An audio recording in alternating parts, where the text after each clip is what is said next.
Ramadan Mubarak and welcome to the second edition of Majlis. Leadership, creativity, adaptability, these are just few of the skills you require to upscale yourself in your career. And we have an expert to help you achieve that. Joining me today in this beautiful venue at W Muscat is Mr. Mohammed Al Eissa. Mr. Mohammed, welcome to the show. Thank you for being here. Tell us a little something about yourself, about your career, what you do, just so that our audience has a better understanding of who you are and why you're here. Sure. Thank you very much for having me. Mohammed Al Eissa. I currently work in the Oman Tourism Development Company. The Omran group looks after the master planning and master development of tourism destinations and innovative urban planning across the country.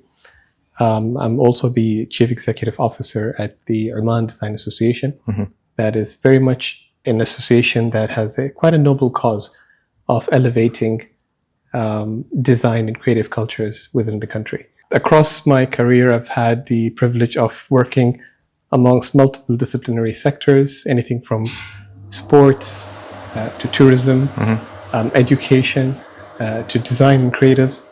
And I consider myself quite fortunate, alhamdulillah, to be able to not just go around these different industries, but also to find a number of common denominators that has always brought us together, especially when it comes to arenas where interacting with people within the country, interacting outside the country. And that has always been something that I've been very, very passionate about. It's probably perhaps one of the very main reasons which ended up me working in tourism. There's something quite special about not just traveling outside, but also hosting people. An exchange of cultures, an exchange of experiences, being in a cohesive environment, in a platform that allows us to realize how much we have things in common rather than things that we are different at. The ability to be engaging with people, learning new experiences, understanding each other, adapting with each other, appreciating each other, appreciating each other's perspectives, has been something that's always resonated with me. And I truly, truly believe, fundamentally, or even philosophically, that it's the ultimate result for any conflict or issue that we have. Just dialogue and appreciate of each other's perspective. And so it's been quite an interesting career journey, and glad to be here. That's a beautiful way to put it. So when I was just reading up about you, I was able to categorize you in three sectors. One is leadership, which is a lot of you talk about leadership, creativity, and tourism, like you mentioned. So from the leadership perspective, what's your philosophy about leadership? You know, I've always been a big believer about how do you lead without titles.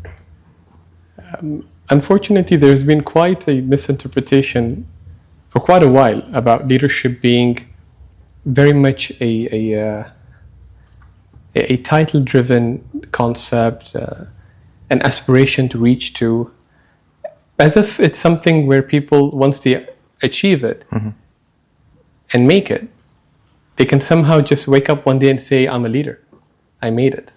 And that does not necessarily mean much. The essence of leadership for me has always been about transformation and purpose-driven transformation. It's about the who, the what, and the why. It's about who are the people that we are bestowed upon to take care of. What is the better reality that we want for those who are around us? And why are we doing it? You know, ultimately, how are we ensuring that whatever we're trying to achieve is actually serving the greater good? Right. Is actually being able to have the privilege of being of service. And so to be in a position of leadership, to be in a position where you are responsible for not just yourself, but the people that are around you, is a huge responsibility. A responsibility given to you by God, a responsibility given to you by your family, a responsibility given to you by people who trust you. And I think fundamentally, a lot of people don't talk much about this in the context of leadership, but the most important thing is to be genuinely caring about those who you are responsible for.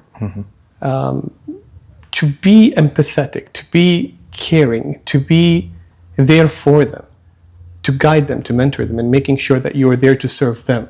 And not always the other way around. Now, don't get me wrong. It's not about just all wishy-washy, being in a love environment. You know, there's always going to be areas of tough love.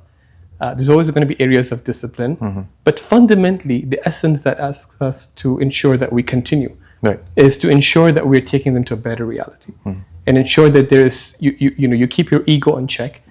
You make sure that you're trying to fundamentally to help transform them, so that whenever you're there or not there, you know that you've left them in a better position that they were in before you were there. And there's this great analogy of the word map that one of my mentors had once taught me, Victor Antonio. The word map is, the whole concept of a map is to help you navigate around the world. And the way he split those letters is, M is for mastery. To always make sure that in the context of leadership, you are around people who can master their craft. And that doesn't ultimately mean you're being in a position where you're mastering your own craft, but also finding people who can complete you, finding people who can actually help you, ensuring that the right skill sets, ensuring that the right talent is always around you. And so mastery of that is extremely important.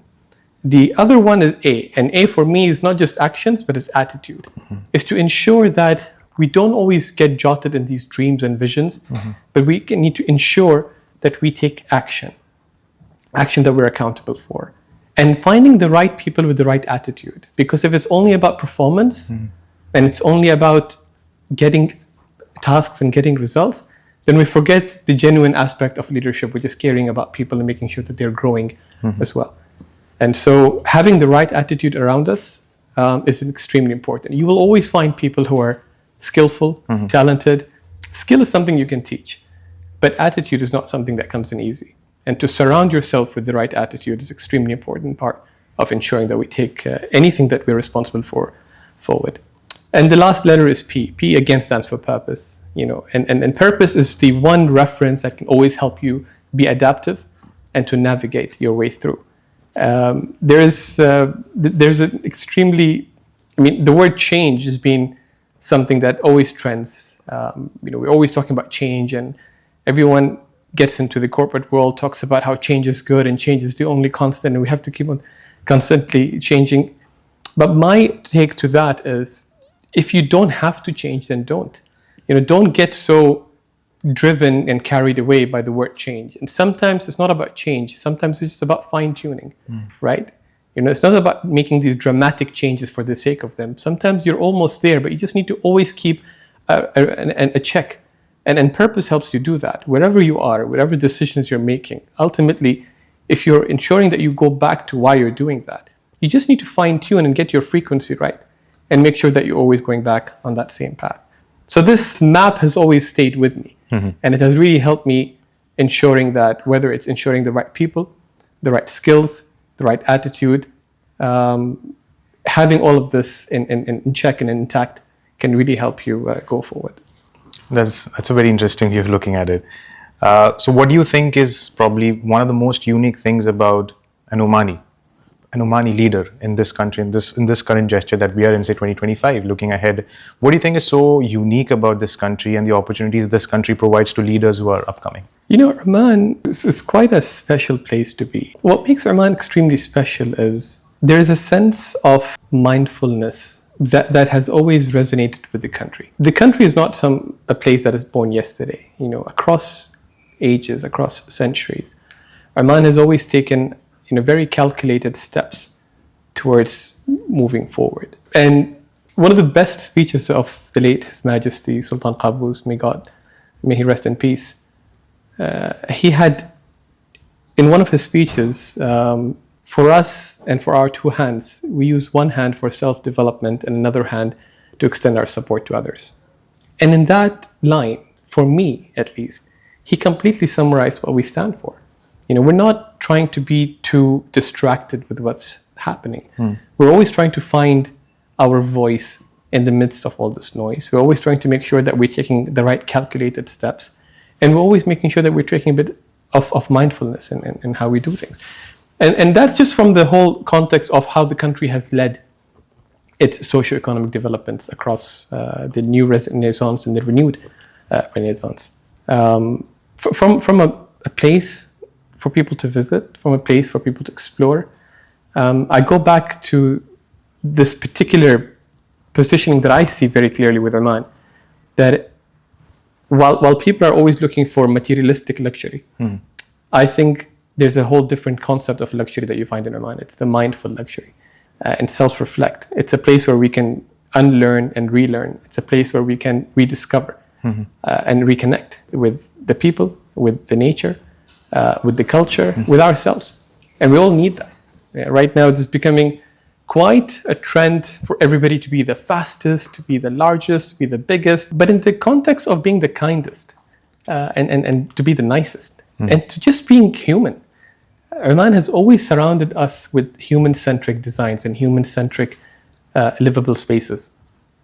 And while every person appreciates that, I don't think we spend enough time to reflect on that. And I think that is my calling for Oman and across all the different companies and careers that I've had. It's that if you are in a place where you want to reconnect, come to Oman. And I don't want to remember a lot of what we went through during the COVID days. Obviously, my heart and my thoughts goes with all the people who've lost a lot, loved ones, businesses. But if there's one thing that we've learned during COVID, it's to appreciate the little things, to appreciate the basics, to appreciate to breathe, to appreciate to connect with our families, to connect with ourselves.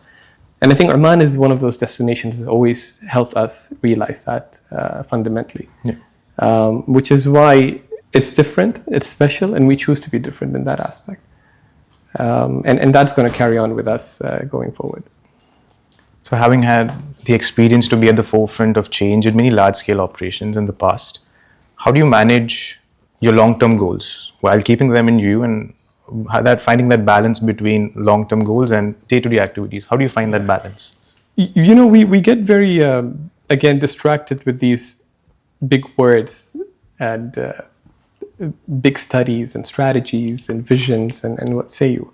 And while all of this is extremely important, I work in this field and I understand how having a vision, having a clear vision and communicating that vision is important. But it can get overwhelming at times. It could get in a position where we end up scratching our heads and not sure of how do we take it forward. And so for me, what is extremely important is to translate those strategies into programs, into implementation aspects. You can jot down these strategies into actionable points. Right. Into specific goals, achievable goals, no matter how small they are, but to have them and to celebrate them, because seeing is believing. Imagine this analogy with me where you have a number of summits and mountains that you need to climb. Anyone in a position of responsibility would be on top of that summit. They're actually looking at the vision. It's very clear in front of their eyes and where they want to be, but they tend to forget that there's a lot of other people right there that haven't seen what they've seen. So rather than just screaming and shouting and just calling upon people, sometimes what we need to do in a position of leadership is that we need to meet people halfway through, right? And just to make sure that they get to that area where we have, and once they're there, and once they can see that vision of yours, then they will have the belief to be able to continue that journey. And mind me, that journey is not going to be, again, quite a smooth journey, because again, you're going to need to come down, and again, you need to climb up. But people will end up trusting you more because they've seen what you have got them to. And those are the summits, those are the goals, and those are the little steps that you need to take to make sure that journey continues. That's one. So I think actionable goals and smaller goals to be able to ensure it. Commitment and consistency is extremely important. For me, success is winning, but failure for me is not when you lose. Failure for me is when you quit. Right, so we can win and we can lose and think of it as a sports game or any battle, and that's just part of growing up. Fundamentally, we lose when we quit. And so being able to create a culture, a safe culture for people to want to take initiative, want to come up with ideas, want to be able to implement these new ideas in a safe zone where they're allowed to make mistakes is an extremely important part of translating that vision. Because forget being innovative if you don't allow yourselves and people around you to make mistakes. As long as you are, it's a safe zone. And as long as whatever mistakes we're making, I always tell my team, let's make mistakes, but let's make sure we're making new mistakes. Because if we're making the same mistake, we're not learning. Yeah. And so we have to be able to have that environment where we're adaptive, we're understanding, we're innovative by allowing that space, but also the culture of ownership and accountability. Unless you don't have skin in the game, people will always find it difficult to be part of that vision. It'll be walking into a stepping into the door, doing their part, and then leaving. And that is not an environment that's not a recipe of success. You need to be able to get people around your vision, understand it, communicate it, and being accountable and actionable for it. And while you're focusing, forget about the how. Focus on the what, focus on the why. The how will take care of itself. Right. And so these are the elements where we need to be able to work out with the team to take that forward. And the third thought will be is communication. It's extremely important to work in synergies. There's absolutely no point in having different strategies and different visions, but not being able to find ways where they cross paths, where they have the right synergies, where they have the right synchronizations to be able to ultimately end up in the right common result that we're all trying to achieve. There's a saying that you cannot not communicate, and you can never communicate enough. And so it's a constant thing with commitment, with consistency. You have to keep being informed. You have to keep being communicated. You need to keep being adaptive. And again, you need to fine tune as we go. Otherwise, we end up having and drawing a strategy and we're so sure about it. We realize that we're living in a very dynamic world and technology and innovations is extremely disruptive. So we need to be able to make sure that we don't get distracted. And we're not being disruptive, but we are being disruptive by adapting to these new technologies and making sure that we fine-tune and informing each other how can we go back and take it forward. I think this will be one of the main areas where we can focus on to ensure that we're reaching that. And people sometimes get too caught up with the idea of, well, we wanted to achieve this, but we didn't. You know what? Dream big. Shoot for the moon. If you miss, you'll settle for the clouds. But at least you've tried something. You've been there. Yeah. You've allowed yourself to make mistakes. And I think this is one thing that I believe is quite underrated in our culture. Whether it comes in our upbringing or what say you, but we're not very tolerant for mistakes. We're not very tolerant to slip and get up. But fundamentally, it's not the smartest person or the most intelligent person that makes it. It's the ability to fall and get back and continue. That's the true entrepreneurship spirit, right? And I think these are the ultimate areas that can help us carry on and move it forward. So touching a little bit upon technology. From the technological perspective, now that we have AI, we have different kinds of AI, different kinds of model.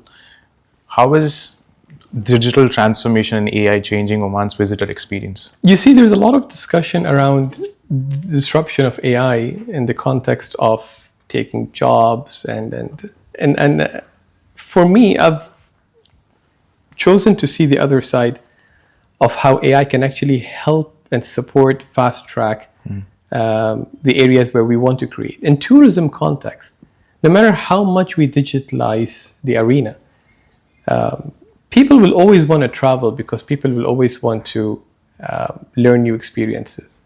And experiences are not necessarily made by seeing things behind a screen, because today we can do that. It's about having all your senses be part of a completely new experience. AI and technology can help us to personalize those experiences. I think today a lot of brands understand that there's no point in no matter how big the brands are, whether in the hospitality arena or what say you, to be able to go to across borders and brag about who they are and what they've achieved is one thing, but to be able to personalize those experiences. The people today are not necessarily looking for a functional product. The very reason why we choose a specific phone or a specific car or a specific watch is not because of its function, it's because of our ability to connect with that particular experience. AI can help us do that. AI and technology can help us personalize those experiences, understand what are the things that resonate further with us. But ultimately, it's quite key that our reliances are not necessarily always on the technology. We use it as a bridge, as a tool, and as a gateway to get fundamentally to the arena on why people travel and why people want to be able to experience, why do people want to connect with other people and other perceptions. And I think that is how technology can always complement tourism in Oman. So talking about the future generation, we have many students here, young budding people who are very interested to explore the creative space. And you being having had so much experience from the creative economical perspective, for these young students who are thinking to grow big in this space, in the creative space, what are some of the key opportunities right now that Oman is providing, which probably other countries aren't providing? Sure. You know, in Oman, there's a story of design at every corner in Oman. Whether we're looking at the architecture, or we're looking at the old souks, or we're looking at our hospitality stories. In every part, in every element, in every experience, there's a story of a design. Design is bridging beauty with purpose.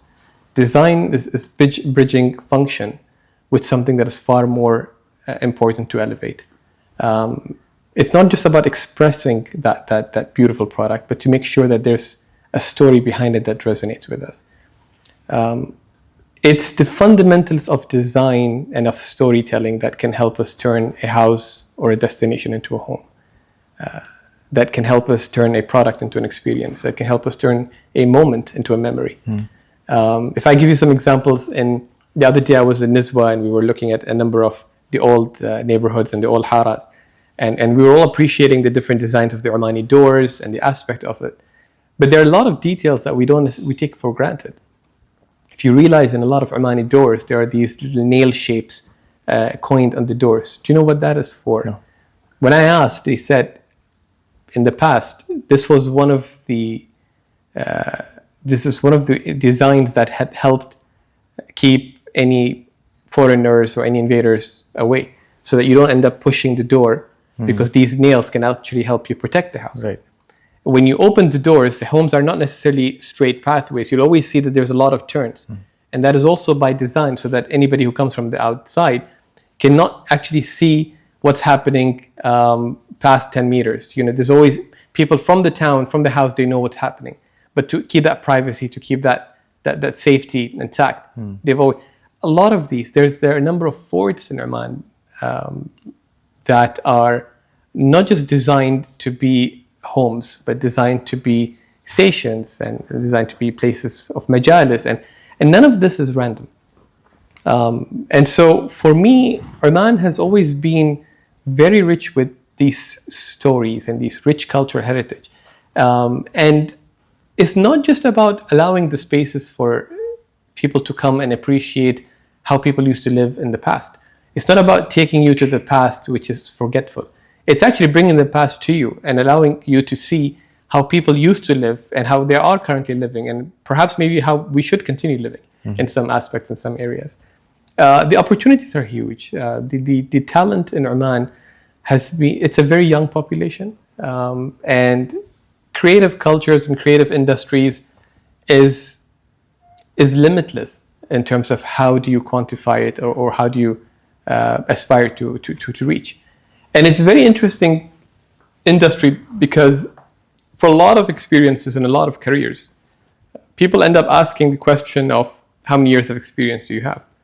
And funny enough, when it comes to content creation, you don't hire people on how many years of experience. You end up, in fact, hiring the young people who tell you what to do rather than the other way around. And I always tell my team that I'm very privileged to keep in this industry, because it helps me stay young. It helps me think young. It always keeps me innovative. And what makes, again, Oman very special, it's a great space between the old and the new. And so whenever, in the context of having a creative culture space, having the narrative of being modern, but being very rooted and grounded, being innovative, but being very culturally authentic, I think that is an extremely amazing space for Oman to pioneer, not just locally or regionally, but even globally. Right. So the opportunities are quite massive, and we're not necessarily talking about a specific discipline. We're talking about multiple disciplines, in architectural design, in product design, in UX design, and urban design, and interior design. At the moment, we are at the Oman Design Association. The association acts as an umbrella to ensure that we not only host and add value to a lot of the members who are in the design field across multiple disciplines, but also to create these bridges, to be able to connect young Omani talent abroad and ensure that we're connecting international trends with local priorities. And the other way around as well. There's a huge opportunity for us to open up Oman in the global context, in the global economy, cultural economy, and to actually allow artists and designers from around the world to come to Oman, to connect to Oman, and to be able to appreciate the essence of design and storytelling that is across your experience when you come and visit. So there's a narrative shift happening, like you mentioned. Oman is training the next generation to think differently. So from a brand perspective, tourism as a brand, Oman as a brand, what do you think are some key things that we need to keep in mind and check for the next future generations? I think in the recent years, Oman's brand positioned in the space of mindful luxury, positioned in the space of culture, experiences, and authentic hospitality, has been quite strong, and it's growing quite well, and it's building up. If I am to look into a narrative change, I would say Oman is to become from a destination to explore to a destination of creation and contribution. We can look at Oman not just as a destination to visit, but as a hub for creativity and for cultural interchange. Anything from open dialogue, anything from discussions of peace, of creativity, anything from discussions from youth and empowerment and local talent, anything from discussions of cultural innovation and cultural creativity, and every aspect of the creative economy and the orange economy. I think Oman sets the right balance, as we said, between the new and the past, between authenticity and modernization, between subtle and calculated steps. Oman is a wonderful space to be, where we can connect multiple areas, and you know, the contrast in Oman, whether it's the balance in its natural landscapes. It's not every day that you find a place where you can be hiking 2,000 meters above sea level in the daytime and then camping in the middle of the night in the middle of the desert on the same day. It's not every day that you see people who are quite conservative and quite proud with their cultures and their traditions, and yet still very open to visitors from around the world, and with open door hospitality. And that shift in contrast is quite unique. And so whether it's the balance and the contrast between different aspects, I think that is a space that can promote inclusivity, that can promote diversity, that can become a space of coexistence. Being a seafaring nation, being a nation that has been crossing across oceans throughout the years, not only learning about new cultures, but promoting their culture to the whole world, has somehow engraved the tolerance and hospitality culture in our DNA. The hospitality aspect of Oman, to be able to be in the center of the Silk Road, to be able to be a nation of going exploring, and to be able to also be very proud of their identity. These are the spaces that I believe are extremely important for today, in today's world, to be able to attract talent, to be able to co-create and coexist. And so again, if I am to help that shift of narrative, I would say don't just come to Oman to experience or to explore, but come to create and contribute as well. So before we let you go today, tell us, what is a career advice you would like to give, something that you have learned from a very young age, now that you look back, maybe something that you've learned, which you would like to impart to the next generation? One advice that you'd like to give to the young generation. There's a number of areas I would highlight. Across my career, I've always been in pursuit of perfection. And then ultimately I realized that that's the wrong pursuit. It's the pursuit of growth. And growth doesn't always come with perfection. In fact, sometimes perfection is the enemy of growth. My advice to everybody who's seeking to find their next step is find your truth. Find your authentic self. Because all the answers exist within us. We all have certain gifts which God has instilled within us. It's the things that we do with minimum effort, and we do very good. Explore those gifts and use them for a greater cause. Use them to serve. Use them to be able to help. And if you're going to make some money out of it, why not? Like, the best business is to make money out of your hobby. And so to find yourself and to find your truth and to be able to pursue that passion is extremely important. But in the context of doing that, don't just seek to be shadowing other people only. Don't seek to be someone who is just another number in these crowded spaces. Find your voice in the middle of the noise, right? You need to be a person of value, not just of tasks and deliverables. And I know you asked me for one advice, but as I'm thinking and I'm talking about this and I'm reflecting, I think if I'm to summarize the whole thing and sum it up, I'd say in a time and in an era where everybody's trying to just compete, I need you to all pause and realize that you don't need to be better than anybody else. You just need to be better than yourself. You don't need to compete with others around you, right? You just need to compete with your own self and who you were yesterday. Because the best person you can be is a better version of yourself. And so stay authentic to that aspect. Stay real to that. Be true. And it will happen. It'll get worked out. But don't try to copy paste things. Find your own remix. And I wish them all the very best. Thank you so much. Thank you for inspiring us with your words, your thoughts, and the way you think. And to all those who are watching, I hope you're inspired in this holy month. And for more on Majlis, keep following TAS.